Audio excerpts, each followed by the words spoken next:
Bueno, esta audiencia, a diferencia de esa audiencia en donde, por ejemplo, las partes no estaban obligadas a asistir, donde el juez no estaba obligado a asistir, en esta la presencia del juez es una presencia insoslayable. Es la actuación personal del juez que solamente podrá ser eximido en caso extremo, que sea por una acumulación de trabajo, porque justo ese día que estuvo la audiencia, por un caso de fuerza mayor de él que se enfermó, no pudo asistir, pero las audiencias, en ese caso generalmente se va a suspender la audiencia, se va a fijar otro día, pero esta es una audiencia que tiene que estar hecha con la presencia del juez. Ahí se va a hacer efectivo esos principios procesales que estudiamos antes de inmediación, de contacto con las partes. Y el juez no va a tener esa audiencia de absolución de posiciones o confesional de las partes, pero va a tener la posibilidad en esta audiencia de intercambiar palabras con el actor y el demandado, conociéndose cara a cara sobre qué es lo que pudo haber pasado en este conflicto que está en sus manos decidir para un lado, para otro o para lo que fuere. En esas cuestiones el juez tiene que tratar de simplificar las cuestiones litigiosas, tiene que tratar de aclarar las cuestiones, los errores materiales que hayan existido y tratar de reducir toda la actividad probatoria que sea superflua, tendiendo a otro principio de derecho procesal que es el de la economía y de celeridad del proceso, que ustedes lo van a leer a lo largo de todo el manual del alumno. Si se obtiene un acuerdo entre las partes, si el juez logra conciliar, se elaborará un acta en donde se dejará perfectamente establecido por una resolución fundada cuál es el acuerdo, y ese acuerdo va a tener, ¿se acuerda cuando hablábamos del SECLO? ¿Qué era lo que se tenía en cuenta? El artículo 15 de la Ley de Contrato de Trabajo, que sea una justa composición de los intereses. ¿Qué significa una justa composición de los intereses? Que el juez interprete que no se ha violado el orden público laboral, ni se ha afectado esa garantía de derechos irrenunciables que tiene la ley de fondo o de contrato de trabajo. Esta posibilidad que emerge de solucionar el conflicto a través de una conciliación entre las partes va a ser homologado por una resolución judicial. ¿Qué quiere decir esto? Quiere decir que va a tener el efecto de cosa juzgada. No se va a poder volver a tratar este tema en otro litigio porque ya sobre esto se ha fallado y se ha establecido. Después puede ser que el acuerdo no se cumpla, pero en la realidad al trabajador, si es que tiene un acuerdo favorable a él, va a tener la posibilidad de ejecutarlo como si ejecutara ya una orden de pago sobre los bienes en forma directa, sin perjuicio de que se pueda también considerar esa conducta como temeridad, malicia, etcétera, etcétera. La realidad es que si no se acuerda, si no se arregla, una vez que se depuran todos esos errores materiales, se subsanan los errores, se elimina la prueba superflua, se realiza lo que se conoce con el nombre de apertura a prueba. Se fija una resolución, la apertura a prueba, y se establece los plazos de 60 días para la producción de la prueba. ¿Qué van a pasar en esos 60 días hábiles? Toda la prueba que fue ofrecida y agregada por el trabajador o el actor, vamos a decir, o por el demandado, se van a formar dos suertes de carpetas que se van a anexar y se va a llamar cuaderno de prueba de la actora y cuaderno de prueba de la demandada. Van a estar en el expediente viejo, antiguo que tenemos con un hilo atado al expediente principal. Cuando se van a fijar la fecha de las audiencias de los testigos, en lo posible tratando de concentrar que todos los testigos de una parte o de la otra concurran el mismo día.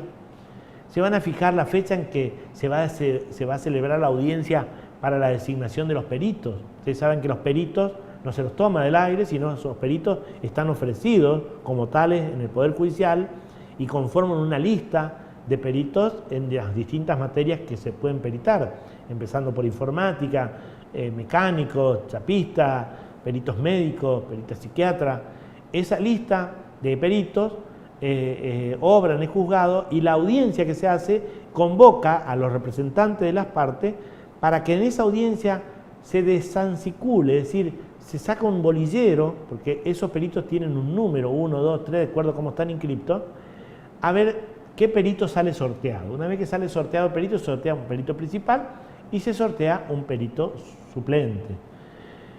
Se labra un acta, firman las partes y se lo notifica después al perito. La parte oferente de la prueba tiene la obligación de notificarlo al perito de que ha sido designado para que venga a aceptar el cargo. Todo esto va a ocurrir después. Es decir, ¿esto significaría cerrar el expediente? Bueno, ya tenemos toda la parafernalia de la prueba, ¿vamos a cerrar la posibilidad de que se concilie? No, no. La conciliación, el mismo código en el artículo 169, establece que en cualquier etapa, antes del llamamiento de auto para sentencia, se puede conciliar. Se pueden acercar propuestas conciliadoras de una o ambas partes, pedir que se fije una nueva audiencia a los fines de llegar a un acuerdo. Esto ya digo, siempre antes del llamado de auto. Ahora, puede ocurrir que el demandado, con el afán de dilatar, diga, yo propongo, se fije una nueva audiencia, yo quiero arreglar. Él sabe que no va a arreglar porque el dinero lo tiene él. Él sabe que no puede arreglar. Entonces, pero propone una audiencia con el fin de estirar en el tiempo. Bueno, en este caso no prospera porque el nuevo código establece que la fijación de esa audiencia no suspende ni posterga ningún trámite de lo que se viene desarrollando. Una vez que nosotros se estableció una nueva audiencia, se tendrán que acomodar, digamos, dentro de los plazos que quedan, pero no se va a suspender ninguno y el proceso va a seguir desarrollándose de la misma forma que se venía desarrollando hasta ese momento. En las diversas cuestiones, yo les había dicho también que otra de las cuestiones que pueden surgir en esa audiencia de trámite es que se declare la cuestión de puro derecho. La declaración de cuestión de puro derecho es una declaración que va a requerir, cuando el objeto litigioso está vinculado solamente a normas jurídicas y a la interpretación de esas normas jurídicas. En ese caso no es necesario probar nada porque lo que está en discusión es si se aplica tal o cual norma y es el juez el que tiene que resolverlo y lo puede hacer sin necesidad de probar y eso acorta absolutamente todos los plazos procesales de los que estamos hablando. De esos 60 días ya no lo vamos a tener porque sin necesidad de llamar, sin necesidad de hacer un llamado de autos para probarlo, una apertura a prueba, nosotros vamos a poder resolver la causa porque no es necesaria la prueba en los términos establecidos en la legislación procesal. Bueno, el concepto de prueba es el concepto tradicional de prueba que el que alega debe probar. Hoy se incorporó a la teoría general de la prueba, no solamente en derecho laboral. La teoría general de la prueba hace referencia a las cargas dinámicas probatorias, es decir, la posibilidad de establecer que la prueba la aporte quien está en mejores condiciones de hacerlo. Y muchas veces quien está en mejores condiciones de hacerlo es el propio empleador, no solamente el trabajador, porque a lo mejor si el trabajador no está registrado, el empleador sabe si está o no, y si está registrado a media o si está mal registrado también. Es decir, hoy, pero casi siempre seguimos con el mismo criterio de que quien alega un hecho debe probar. Si por ejemplo el hecho es que el trabajador sostiene que existe una relación laboral y el empleador alega de que no existe tal relación laboral, la carga probatoria de la existencia de la relación le corresponde a quien invoca la existencia de la relación. Ahí no juega ni el indubio prooperario, ni ninguna norma favorable, ni el sistema protectorio, ni el mayor tuitivo que el abogado diga, pero ¿cómo? Si nosotros estamos en la parte más débil y tenemos el favor débil dado al trabajador, ¿cómo no nos van a admitir de que quien tenía que probar que no trabajaba era el otro? No. Si yo alego que yo trabajo para una empresa, yo tengo que probar. Ahora, si yo pruebo que trabajo, ahí el demandado va a tener que probar que me pagó todo lo que yo digo que no me pagó. Cosa que no lo va a poder hacer porque generalmente en estos casos, cuando se trata de trabajadores registrados, una vez que se prueba la relación laboral, por ósmosis se prueba todo, queda todo probado prácticamente con ese mismo y simple acto. Bueno, la realidad es que el fin de la prueba es acreditar los extremos que uno invoca. ¿Qué quiere decir? Que si yo escribo en una demanda tal cosa, tengo que tratar de que el juez tenga la certeza que el hecho ocurrió como yo le conté. Eso va a ser una verdad material, como le dije antes, y una verdad formal. ¿Y cómo voy a apreciar la prueba yo como juez ya del otro lado? Voy a apreciar la prueba teniendo primero el criterio uniforme en casi todos los juzgados de la sana crítica racional.